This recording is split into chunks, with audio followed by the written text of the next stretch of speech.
All right, we're back in today's episode of One on One with CG is brought to you by Manscaped.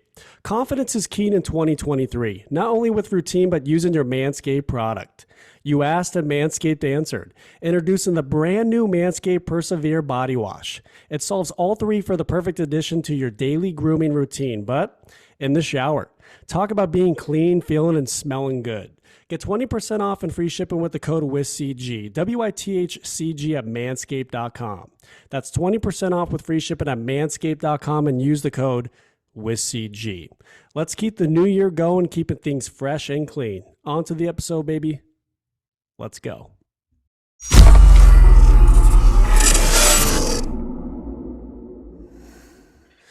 All right, we're back on the podcast, and I've been so excited to have this person on the airways with me today.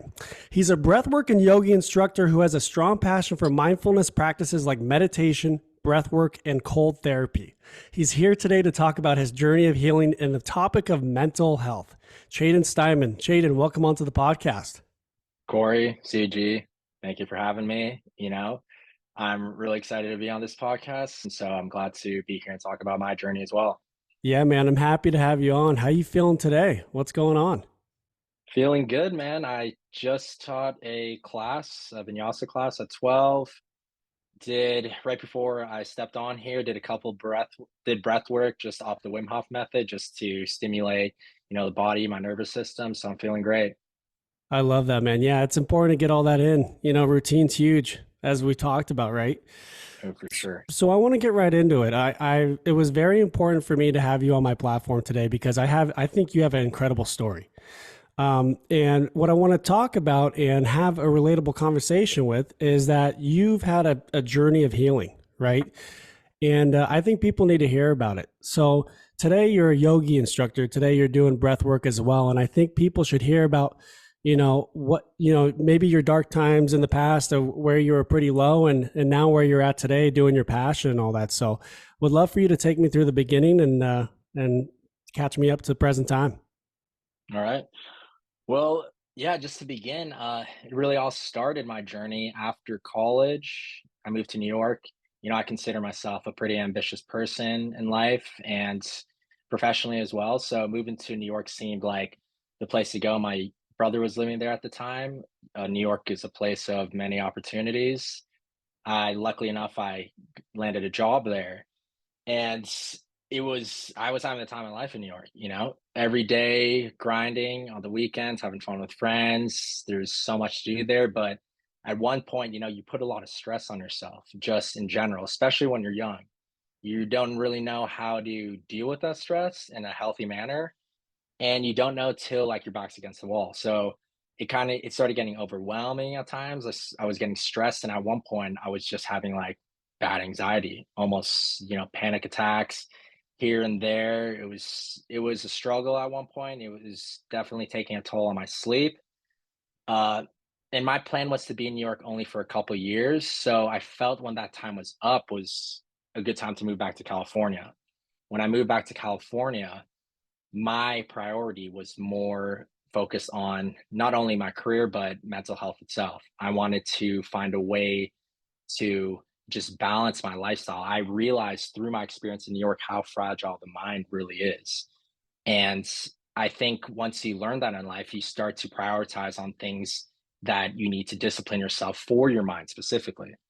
So, moving back to California, I decided to really focus on the mindfulness aspects. For me, I didn't want to take this modern approach through, and I'm not trying to demonize the pharmaceuticals, but for me, I wanted to take more of an organic, holistic approach.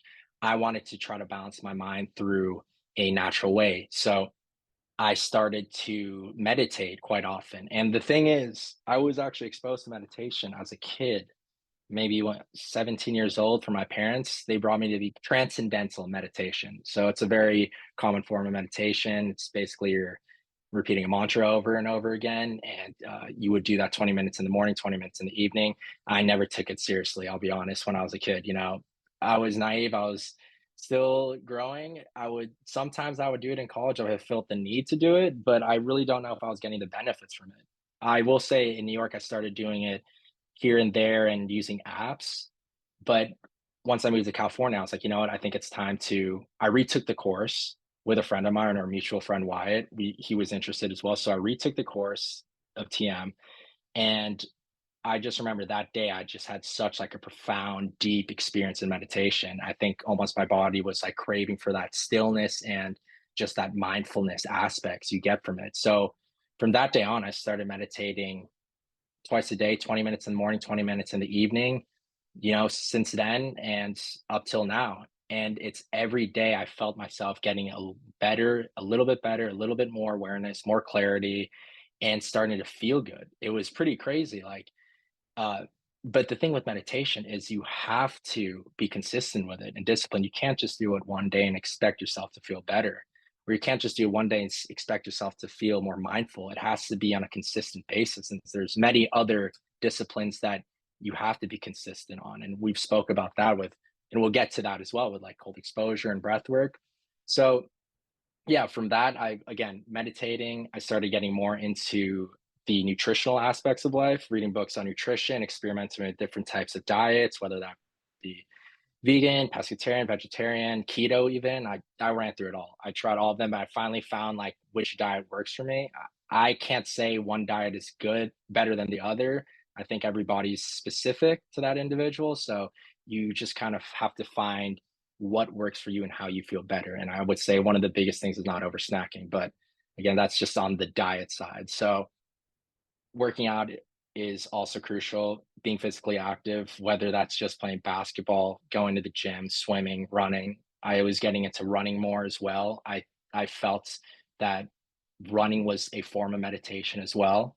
And I think either Tyler spoke about that on one of your episodes, and I that totally resonated with me. I think there is various and multiple forms of meditation. That could be running, that could be surfing. And for me, running was one of them. I'm not running as much as I did before, but I was drawn to it because I was feeling the same effects through meditation. So, I'm doing all this stuff and I'm feeling great. And more, part of my ambition in life, just on professionally, I want to be ambitious also in terms of health as well. So that kind of fell into that lane also. And for me, this is all happening and then the pandemic hits. The pandemic for me actually was beneficial. I know it sounds weird. Again, it helped me though self-reflect, take a step back and look at myself and realize what do I need to do to better myself day to day. But and I so again, I was still meditating there, being physically active, eating healthy, and that's when I started to do more yoga. That's where yoga came into place. But however, I was first exposed to yoga in New York City, and I kind of neglected the practice for a year or so. I don't know, I just fell to the wayside. That's just how things go with certain practices you're in. And I remember in the pandemic, we had so much time. I was like, you know what? I should start getting to yoga. It's aligns directly with meditation. It's in the same exact umbrella, so I might as well see how I feel from that. And again, it's a physical practice, so I started doing yoga once a week, twice a week. Once the pandemic was starting to open businesses, I thought to myself, now it's time to join a yoga studio. Joined a yoga studio just down the street from me, formerly known as You and the Mat. Shout out to them. They recently rebranded to Live Meta. Joined that studio and I made it a point. I was like, you know what?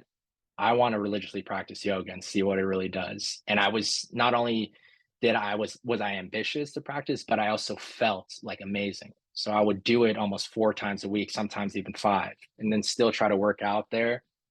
And and coupling yoga with meditation was huge for me. Again, when I felt the benefits of meditation on a day to day, month to month, I was feeling even more enhanced with yoga as well. The practice of yoga is not only fitness related, but mindfulness as well. So that tying into meditation was huge for me. And as you know, I thought to myself, you know what? Maybe it's time to do teacher training. And coincidentally, they had a teacher training there. I spoke to the manager and I signed up for it. Fast forward, did my 200 hours of teacher training. I came in with the intention to deepen the practice. I was unsure if I wanted to teach. I just because I didn't know how to go about that. I just wanted to see how just understanding the practice of yoga, really understanding the poses and the right ways to get in and out of them. Because I'll tell you what, in yoga, it is, as much as it is beneficial for you physically, it can also be dangerous for your body if you're doing the poses incorrectly. So for me, I wanted to explore that side as well, and then also deepen that mindfulness aspect. And I knew through teacher training would also go through breath work and all facets of yoga. You know, in yoga, there's yin, ashtanga, um, kundalini. There's a bunch of varieties. So I was able to dive in and just learn more about that. So after teacher training, uh, I started teaching at a brand new studio called the Blend in Dana Point. That has been just such an amazing place to teach. We have amazing staff there, ownership and clients, and that has really changed me as a person as well, just being a teacher. So that's where I end up with yoga, and I'm here today teaching still. And from during that process of becoming a yoga teacher, I also discovered the importance of breath work. I didn't know. I always was just a meditator. You know, that's how I was, sitting in stillness, seated, just repeating a mantra in my head and finding ease and a healthy mind through that practice. And for me, breath work was just something I explored in my yoga. It was just like being conscious with your breath in my practice. But through yoga, I found more practices of breath work. I started practicing Kundalini. Shout out to my teacher Kyle, who he's an exceptional Kundalini instructor. And Kundalini yoga is more about breath work, and it's just focused primarily on there. And you're pretty much seated for the most of the time. I don't know too much about the practice, but this is my experience. So I found a lot of benefits through that mentally, just that breathwork practice. And I went to Breathe Degrees, which you interviewed Tyler, the owner there. I went to Breathe Degrees with one of my friends, Wyatt. He brought me there. And the breathwork practice there, I think it's similar to Wim Hof method. You know, I felt incredible coming out of that, like just heightened sense of awareness, just ease, calm. And that's when I was like, wow, breathwork is a practice that not only do I need to learn for myself, but maybe I could dive deeper in this, and this could be a practice I can teach others. So after I received my teacher training with yoga, I was able to get certified as a breath coach through this company called Yoga Body. It's just a different variety of practices of breath works known as breath of fire, alternate nostril breathing, etc. There's a bunch of different breath techniques I learned from there and that I'm able to teach others as well. So I incorporate that type of breath work when I teach yoga as well. And yes, to this day, I'm practicing the Wim Hof method every morning and meditating in the evenings. So I combine both of those practices together, and I find, again, just so much ease throughout my day practicing both of these methods. But yeah, and then from there, Breathe Degrees not only showed me breathwork practice, but cold exposure therapy. And as you know, you go to the breathwork classes and then it ends with a cold plunge. And I remember the first day going there and couldn't even believe that I was about to, I mean, I was nervous, man. About to get in that cold plunge, 40-degree water. Right. You know how that is. You've been through the ropes. You've been there plenty of times, maybe even more than me sometimes. So Yeah. I still remember, like, I was like, "Am I really gonna do this? Am I really gonna do this 40-degree cold plunge?" But in my mind, I knew it. I knew it was something that I had to overcome. It was a challenge. It was a way to become uncomfortable, Right. to become, sorry, comfortable with an uncomfortable situation. And this resonates with some things I've been through in my life as well, is learning to be comfortable with something that is very uncomfortable. And cold plunge, that was one of the biggest learning lessons I took from that, is learning resilience, not only on the body, but in the mind. So when I stepped in that cold plunge, like coming out of it as well, I felt like, you know, a sense, just like stimulation through my body, like a lot of energy and just, you know, you feel proud of yourself doing that. And with the breath work and the cold exposure therapy is just that combination of it is huge, and there's so much science behind it. You've talked about it with Tyler, and there's just so much you could get out of that. So, I mean, I think this is all great therapy, right? And I really do believe that mindfulness encourages healthy thoughts and it helps your perception to be more clear when you do something like meditation, yoga, cold therapy. I think it's all great. And you said something about the pandemic. I think it was a great year to kind of wind down, figure out your passions, spend more time with family, and really think about what is your purpose in life? What do you really want to do from a healthy perspective, right? Mhm. You talked about being in New York, and New York was a tough time for you. I remember you telling me about that. Sometimes for people, and like myself, we need that wake up call. We need a wake up call to figure out what the fuck am I doing? This isn't working out. I'm not right in this headspace and I need to figure it out. Right. And we do all sorts of things to figure it out. You and I are doing that. Can you demonstrate and talk about to the listeners of what went down in New York for you? What were you going through where you were like, fuck, I'm low.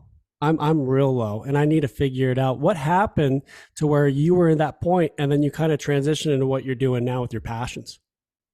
Yeah, I think that's a good point you bring up. And, like with everyone out there, it's something relatable, this subject. There's obstacles in life, whether that be on a mental level, on a physical level. Just we go through things and we have to learn how to adapt. And that was the situation. Like I was dealing with just that overwhelming amount of stress and anxiety, and just that taking a toll, like I said, with my sleep. And I just knew just wasn't in the right headspace. I could tell. I was like, I don't feel great. It's, I haven't felt like this before. And that's what got me more in, as I said before, I'm very ambitious when it comes to my professional life, but as well on my health. And I've always been into the physical side of things. Like I've always been into working out, experimenting with different fitness regimes. Like I've tried from CrossFit to F45, and even I got into rock climbing in New York. So I was almost thinking too much about the physical side, less on the mental, but the mental and the physical are combined together. And when I found meditation, it was really focusing on the mental health aspects, benefiting your mental health through finding stillness in your body, more importantly, to find it in your mind. There's so much things happening in this, we live in the 21st century, in the digital age. It's just rampant with technology, information, social media. These little things really get to us on a subconscious level, and which is why anxiety is like a huge thing now in life, and people are more vulnerable to talk about it. And I think, again, because of the lifestyle we live, it is more apparent. And for me, that's when I had to take a step back, like you were saying, like during the pandemic. I was like, okay, let me reassess myself, because I want to live a healthy lifestyle, not only on the physical level, but on the mental. And this is how I found, or how I grabbed and was urging myself to meditate. And the thing is with meditation, it's the same as it becomes part of your lifestyle. Like breath work as well, like cold exposure therapy, like doing yoga. It becomes part of your lifestyle. It's like waking up in the morning, brushing your teeth. You kind of feel the need to do that. And you feel like or waking up and taking a shower. You're like this, oh yeah, I need to cleanse my body. Same thing with meditation, same with the breath work. You need ways to cleanse your mind. You know what I mean? A great metaphor I always think about is how do we nurture a garden? You want plants to go, you want vegetables, you want fruit to grow. You got to keep watering that every single day. Be consistent with it. And the same thing with God. You neglect the mind. You neglect taking those practices, those mindful practices. Again, breath work, meditation, maybe just more physical activities you could get into, yoga. These things help nurture the mind and spur just creativity, and stimulates your body, your senses. They're powerful things, and I do believe you can live this healthy lifestyle through these practices, and it will help. I believe it will help you overcome certain obstacles that may be in your path even later on. So part of the reason is that's why I'm ambitious with it, is to be prepared is to prepare myself, in life, is to allow myself to know when there's a stressful situation, just, calm down, relax, focus on the breath, stuff like that. It's similar to just being disciplined with it. I love that garden analogy. That was beautiful. Yeah. Because it's so true. Yeah. I think it's so true. You have to consistently, in routine, day by day, do this stuff to be at 100%. I think of like a phone, right? Hmm. If you keep doing all these different types of therapies, you're going to stay at 100%. I don't want to go anywhere below 80, 90. I want to Right. be at Right. 100, right? So it's like the more you go away from it, the lower you're going to go in percentage, and we don't want Hmm. that, right? So it's awesome that you're on here to talk about the different types of therapy and the natural way of healing to have good health, right? And you kind of just mention meditation, all that. I think that sometimes we get clouded with anxiety. I mean, it happens all Hmm. the time. People go through anxiety and depression every single day. And meditation is the one of the greatest forms of therapy to start your day, to Right. clear the mechanism, to really start your day and know that you're going to go fucking crush the day. Let's start with meditation and let's move on to the next, whatever it is. You talk about yoga. And what I really want to know is your experience in teaching yoga and why it's important to fit it into your routine every day. And Right. I also do want to know what the benefits other people that you've taught have seen for themselves, because I actually started doing yoga last year in 2022, and I saw such a difference for me with that mental clarity, just Hmm. the perception of feeling clear. And also, my body got real strong. You're using no weights. Right. You know what I mean? So I would love for you to touch on all that, what I just brought up. Yeah. I mean, for me, I still remember the first time I went to yoga class. I would say I was at a really, I was at a peak physically when I got into yoga. And I even thought to myself, oh my gosh, I'm going to crush this. I go into yoga and I got humbled. I couldn't even hold a down dog for a couple seconds. I'm not even joking. I was sweating like a dog. And that's when I thought to myself, I'm like this, yeah, this is a real practice. This is a real not only mental practice but physical. And that's what drew me into it. Again, just I wanted to, not that I wanted to accomplish anything, but once once I see something in my path like that where I'm like, oh, it's a struggle, I kind of want to see how far I could take it and what it could do for myself. But for me, yoga has been, I mean, just we'll start with the physical aspects. It's such a complementary thing, even with strength training, and you could see that with professional athletes. I remember Jonathan Taylor, running back for the Indianapolis Colts. He talked about it. He was saying how he wanted an edge in his game. Fast forward to last year, he was the top running back in the league. So things like that. I'm not saying like you're gonna be the top running back if you do yoga, but I think it is very complementary to to strength training because you're able to open up the muscles. There's a lot of stress stored in these muscles, and these long held stretches, these long held pose help release that. And not only does it release on the physical plane, but on the mental and emotional. And I swear, you come out of it, and you know how that is. You come out of yoga after shavasana, you're like, oh my gosh, I feel like I'm floating. Like you really feel like this sort of high from it. And yeah, that was one of the biggest things that drew me into the practice was I would feel certainly like that when I played basketball or even when I worked out, but this was something different. It was just more of a balance state. You weren't too high, you weren't too low, like tired. It was at a perfect balance coming out of the practice.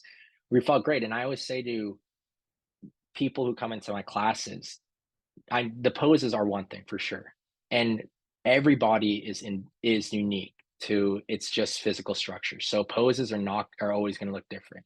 There's no there's a textbook way to get into it and a right way so you don't get injured, but you have your own way to get into it. And more importantly, when you practice, is to explore that stillness in your mind in the poses you get into. So you get into chair pose, you first try to be still in the body, then finding in the mind, connect to the breath. So these are all the little things that we explore in yoga. It's if don't think of it just as a physical practice. There's more little things that are key to your practice. So that way, once you get to the end of yoga and shavasana, you're able to let go. And again, you come back to your breath there in shavasana, you come back to a meditative state, and in itself, you're meditating there. So even when you go to these yoga practices, this could be your first step or even just the tool in itself of meditation. Like I'm telling you, even if you just do yoga and you find that release, that in itself, like we talked before, there's various forms of meditation. Just going into yoga class you have this mindfulness practice you're exploring. I definitely agree with you. What are some of the things that your students have said? Where they're like, after taking a class from you, what was their favorite part and what benefits do they see from, their perspective of how they felt coming out of a class? Uh, Similar to what I was saying is when they come out of Shavasana, like the number one thing I hear is like, "Oh, I feel amazing." And I It- think it's that heightened state of energy you get, but like on a balance level, is feeling great and feeling loose, especially in your body. Our body is so tight. Like most of us are sitting on our computers day to day, not even moving, not even getting any flexibility going within the hips, through the spine, and it gets those places tense up, and there's a lot of stress located there. So coming out of it, you feel like that stress is just being released through it. So again, they feeling like a heightened state, I've heard, or just feeling loose coming out of practice, more flexible, and it just makes it easier just to walk about your day from there. Yeah, because I think it's like for a lot of people, as we go on with our days, our heads kind of just get filled up with fog at times, right? Where it's like you have an Right. overload of all this shit that's in your brain and your head, and you're like, you got to clear it out. And it's a great way to clear everything out and to be at peace with yourself, right? One thing I want to bring up though is that, you already brought this one up, is the cold therapy, cold exposure. So I want to tell everyone about how I got into it right now. And there was Mhm. two people. It was you and Wyatt Thompson. Wyatt, love you, buddy. Big shout out to him. So I didn't know what to expect going into it, man. I mean, you guys were like, "Hey, just try this breathwork class and this cold plunge, whatever." And I'm like, "All right, well, who knows how this is going to turn out?" But I'm ready. So I went down with you guys, and I just remember taking that class, the breathwork class, and how my body was just tingling afterwards, holding the breath, Yeah. doing, breathing in and out and all that. But when I first went into the cold plunge, I just remember how I was just trying to catch my breath. It's the first one I've ever done. So I was just like Hmm. trying to get by. But now I do it every day. I do it maybe once or twice a day. And the benefits are just unreal. I've been turning a lot of people onto it that I've met, and even in my inner circle with family and friends. And I'm sure you have been doing that too. What are some of the benefits that really stand out to you by doing the cold therapy when you cold plunge and all that? One thing I will notice, and you just mentioned it, it's crazy. So there's a connection with the breath work, which is why you do it. Once you get into the cold, in order to just allow yourself to ease into it, you have to focus on the breath. If you do not focus on the breath, you're done. And naturally, you'll feel yourself. I mean, you go in as a beginner who just starting to go in, you'll immediately start to hyperventilate. But if someone walks you through and say, just deep inhales through the nose, out through the mouth, and then maybe just start inhaling, exhaling through the nose itself. But that's one thing for sure. Helps regulate the breathing. You get into this natural breath cycle. For me, the one of the biggest things that I feel great is the increased amount of dopamine I feel from it. I come out of there, it feels like you're on a high from it, in a way, not and it's in a healthy sense. So you're coming out of it, you feel like amazing. And I remember Tyler said that you feel like you could break through walls, like you really do after cold exposure therapy. I Yeah. think because it stimulates the whole body, it gets your adrenaline up, it gets the whole system just going in itself. It's a natural way as opposed to having coffee and being dependent on that. And that's one thing I forgot to touch on. Even after one thing to try to get myself more healthy, I kind of eliminated caffeine as well for a while just to explore different methods to try to see how I can be less dependent on it. Cause I remember myself in New York, I was very dependent on coffee. It was the only thing that kept me going through the day. So relating back to this felt like a form of that, but in a natural sense. So that the part of the cold exposure therapy of just the energy you get.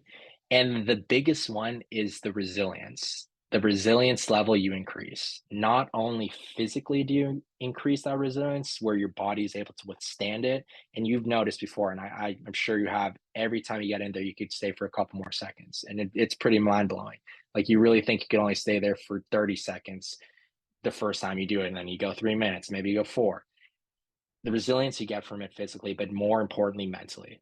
And you will notice that day to day. If you can handle the coldest thing you've experienced and you could be able to just focus on your breath, focus on the moments, that translates to a bigger picture in life itself. 100%. You literally just covered like most of it. What, what comes out of it. The coffee Right. thing's interesting though, because Hmm. I notice that too. When I come out of it, my energy is so much higher, like Hmm. to where you can just take on the day and run through a fucking brick wall. Right. You know what I mean? It's amazing. And like, what I've been doing every morning and at least trying to go at the end of the day, which I try to do 1 to 2 times a day, I do 5 minutes, one sitting, 5 minutes, 40-degree water. And having the sauna there too to walk into and just relax is amazing too. It's the perfect, like, rewarding feeling of going in there, right? For sure. For sure. So I want to bring up a story at Breed Degrees, the facility we've been going to in Carlsbad you just mentioned. So I got to talk about a day when I was there. And Chayton, you've met this gentleman before. Hmm. I was there by myself. Sometimes you get lucky enough to be alone or with someone else, and other days it gets packed. So I was cold plunging. And what we do is, in the first couple times, we cold plunge and we go in the hot jacuzzi and we rotate back and forth. And there was this gentleman there. He's about a 71 years old, sitting in the hot jacuzzi. And when I was coming over from the cold plunge, I get in the jacuzzi. And what I've been doing is getting out of my comfort zone just to talk to everyone. I want to learn about people's stories, why they're doing it, what's the benefits, and vice versa. There's great conversations in this community. So I'm sitting there with him, and he's like, "Hey, how's it going?" We're talking, and he's like, Do you care to hear about my story?" And I was like, "Absolutely. I got all the time in the world. Let me hear it." And man, this is a wild one. So he's sitting there and he's like, a lot of people know who I am here because I'm the one who has Parkinson's disease. And when he told me that, I looked down his hands, I looked at his feet, and there was no tremoring. There was no shakiness at all. And I was like, is this guy playing me right now? Like, really? And he's like, yeah, I've been cold plunging, I've been doing the breath work, and it has totally helped me manage and control my Parkinson's disease to where I have a new lease on life. None of my doctors have told me about this. And I'm like, none of my doctors have really told me about it either. And he's like, I'm blown away with how I've healed with the natural way of healing with cold plunging. And this guy goes every day, every day. In the past 2 weeks, I've had 3 people come into my life and tell me my mother has Parkinson's and my husband has Parkinson's, and they are not doing well. They don't know what to do, and when their last day is going to be. It just keeps getting worse. And I felt like something or someone sent me these people to where they're like, to help them heal, to tell them about Charlie's story. And now what I'm doing is I'm trying to preach this stuff, because to see Charlie all healed up, doing this every day, managing his Parkinson's, has been incredible. He told me that he's cut his meds down to 2/3 to 3/4. And one quote that he left me that was touching to me was, Parkinson's doesn't take a day off, and either can you. Do not quit. So anyone who's going through an autoimmune disease, it could be Parkinson's, it could be lupus, it could be any other type of disease, I think they need to get on this. And what I want to do is, if anyone, a relative or loved one that is going through stuff like this, I want them to email me, oneononewithcg@gmail.com. You can message Breed Degrees on Instagram too. Message me on social media. I will get you in contact with Charlie. Charlie is very happy to talk about a story to help these people gain a new lease on life. And I think part of my purpose is to help people. And I think Chayton might feel the same way about what he's doing with his practices. And it was the most touching story. I was pretty emotional just like listening to it, because this guy's living a healthy life. He's managing what he's going through, and it was incredible. Have you met him? Yeah, I've met him a couple times, and I mean, that's a beautiful story you just said, and that he is evidence of how healing not only on the mental plane, but also on the physical, can be done through these natural, holistic approaches in life, and cold exposure therapy being one of them. And then coupling that with breath work, like this stuff works. And you don't have to be reliant on just substances in a way. I believe like you can find these ways of healing through this. And he is just proof about that. And I think his story is so inspiring. It just goes to show, and again, doesn't mean like you shouldn't do cold exposure therapy or breath work just because you don't have a physical ailment. I think that is only going to benefit you even more in your life, create more energy, stimulation in your body, and this mental clarity through these practices, cold exposure, through breath work, and everything we've talked in between. I agree. It's like no one knows about it. Nobody Hmm. knows. And it's kind of trippy to me how like I've had people come into my life and say, my loved one's struggling with Parkinson's. When I just spoke to Charlie, I'm like, there's a reason for it. There's a reason why these people are coming into my life so that I can help them. So I can help them manage it and to have them talk to Charlie because it's like it's incredible to see him when I go in there. He has the biggest smile on his face. He knows he's got complete control over it. And Right. I think it's so important for people who are going through this with autoimmune diseases to try it, to at least try it to see if it'll help, right? For sure. For sure. I mean, what do you have to lose at the end of the day? This thing is, it's nothing that is going to be detrimental to your health. It's at the end of the day only going to help you, unless there are some cases where cold exposure therapy shouldn't be used. If there, I think it's if you have like a heart disease, stuff like that. But for the most part, you know, give it a go. Put your foot in, put the next one, and see how you feel the next day when you come out of it, or see how do you feel after an hour. And you make that consistent. Again, we've talked about this consistency and discipline. That's everything, man. With these practices, consistency and discipline, and you will reap the rewards from it. 100%. And I think the biggest challenge for most people is getting out of their comfort zone. Because Right. all of this is getting out of your comfort zone. It's trying these new things that you're not used to.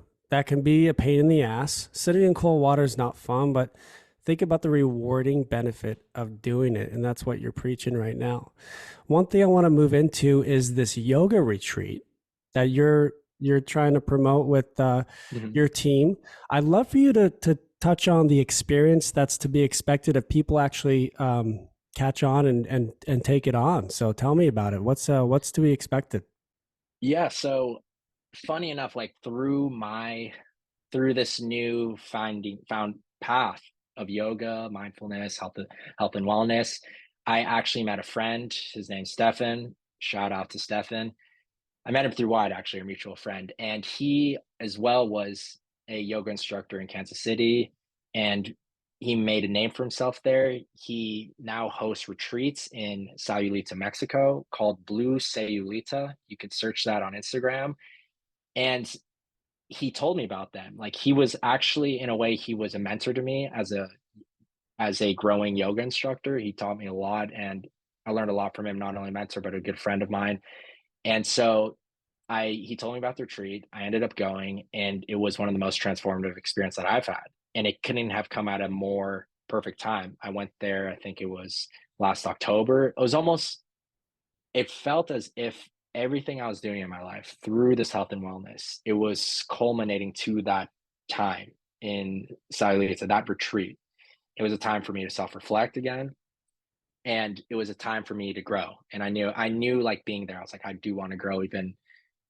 Growth is infinite. You keep on growing on day to day, and you can grow with these other experiences. That's why we call this retreat more of an experience in itself. It's not like it's very different from other retreats that you may know about. But on a day to day, like in the morning, you wake up, they have an optimal routine where you do breath work and you'll jump into a yoga class. Throughout the day, you'll also do certain activities, whether that be learning to surf. So even surfing, this is another obstacle, learning to be comfortable in an uncomfortable situation. That's one. From there, the next day you may do a jungle hike, and every day is combined with these fitness activities as well. And then maybe you do that jungle hike, and we end up on a private beach where you do a fitness hit mat Pilates type of training there. And on top of that, what makes it special, during this retreat, they have these mental performance workshops. So we're answering all these questions, talking amongst ourselves, maybe with an individual there about these questions you answer. And each time you feel as if you're digging a little bit deeper into yourself, who you are, and what your purpose is. You start to discover that through these mental performance workshops. And it's just great to have that during that time you're doing these activities. I think that is where the being comfortable in the mental sense works, and finding ways to be active there. So combined with that, and then we ended even that weekend doing a 10 mescal ceremony, which is this traditional type of, you could almost call it a sweat lodge. You're in this little clay hut and you're just sweating. The drapes are down, they're chanting, playing the drums. These people, these locals who are in there, uh, and what the whole process of that ceremony is to physically eliminate toxins, but as well as mentally and emotionally. And I just remember coming out of that, everyone was just silent for 5-10 minutes, because it was such a out of otherworldly experience having that, just everyone together huddled in this sweat lodge uh type of ceremony. And I think you realize in that moment, when you're struggling, that it's kind of reflective of life. You're thinking like, oh, this is tough, like, should I get out of this? But at the same time, you're like, you know what, everyone in here is also having that same struggle. And again, that's a representation of day to day. We all have our struggles too, but we could all benefit by talking to each other and just working together, and then working on yourself. So it's a special retreat for sure. And I'm part of the blue team in Southern California. So if there's any inquiries, if you have any questions, you can always reach out to me or follow their page on Instagram, Blue Sayulita. And again, it's more of a retreat. It's an experience in itself. Thank you for shouting that out, by the way. For sure. I think it's cool because it's a retreat of healing. Right. I think one of the best parts about the community in yoga, cold therapy, all this stuff is that it's an opportunity to be vulnerable and to share your stories with different types of people. And Yeah. whether you're new to it, this is a perfect time to maybe go jumpstart things and start your new adventure with this type of therapy, Can I right? just jump? That's what I wanted to say as well, is these retreats, and even going, say you go to yoga studio, you go to Breathe Degrees and this retreat as well. The most important thing is you meet like-minded individuals. There's so many people in this world, and you want to meet people who resonate with you in this path. So I think that's like a big thing, is meeting these people and just getting to share that experience, talk about it, and relate on another level, really. It's beautiful to be able to do that. Connections everything, dude. Connections It everything. It Yeah. is. It's beautiful. So, hey, one more thing too. How can people in SoCal, if people visit Southern California or live here, how can they take a class in person with you at Blend? How can they do all that? Yeah, so I mean, the Blend, we have an app. You could reserve a spot there. You could find my schedule. I teach there Tuesdays, Wednesdays, Thursdays, Saturdays. Just find me there, normally in the morning or afternoon. And I teach vinyasa, which is more of a uh, that's more of an intermediate style to advanced style of yoga, and then slow flow as well. That is a bit easier. Again, that's slow flow. You get to really be mindful about the poses. It speaks for itself. It's just a slower pace of the vinyasa I would teach. So I teach there, and then I also sub quite frequently at my home studio, which I got my teacher training, formerly known as You in the Mat, now known as Live Meta Yoga and Pilates. So I teach. So you might find me in the schedule there if I sub. So I'm teaching there, and then on the side, I just do private breath work. Nice. So that's cool to Yeah, have those two options.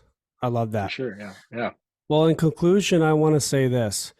I was so excited to have you on this podcast of mine today because you have an inspiring story. You got to share your journey of healing, and what you're doing is for people is you're helping them reach their full potential of good health.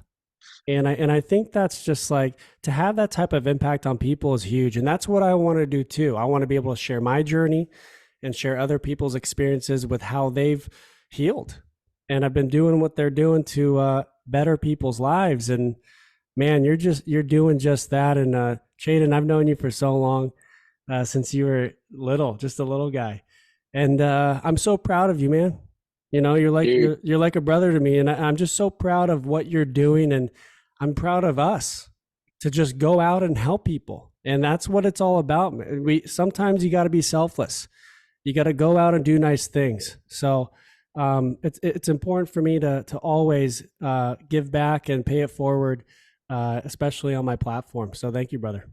dude, I appreciate you having me on the show, and you're like a brother to me as well. This has been a great opportunity to, you know, welcome and just explain my personal journey I had, diving into these different practices that help me live more sustainable and balanced lifestyle. And again, like I believe these practices, whether it's meditation, breathwork, yoga, cold exposure therapy, are all something that, just to explore and to see how you feel. And I'm not saying the way I lived, the way I live is the right way. This is has taught me a lot, and there's different types of forms of meditation. You could either get that through apps and different forms of breath work. But if you allow yourself to just explore maybe 5 minutes of meditation, or maybe you walk into a yoga studio, maybe you start running, or you get into different physical activity, or you try cold exposure, just trying it is the first step and seeing how you feel. It's never too late to start, and no one should Right. be hard on themselves for not figuring it out today, because Hmm. every day we have a new day, and we have the opportunity to change, to be healthy every single day.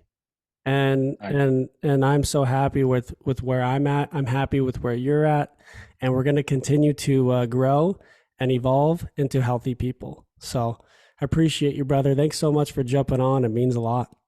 Dude, I thank you for having me. And of course, man, this has been great to just share both of our stories and to help resonate with each other. So thank you, Corey.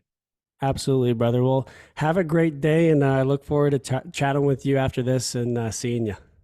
Yeah, we'll hit up a cold plunge soon. I mean, I'm sure we're going to go to Breathe Degrees this week or the next. So I'll see you Of, soon. of course, brother. All right, I'll talk to you. Have a good one, man. You too, bro. Bye. Bye.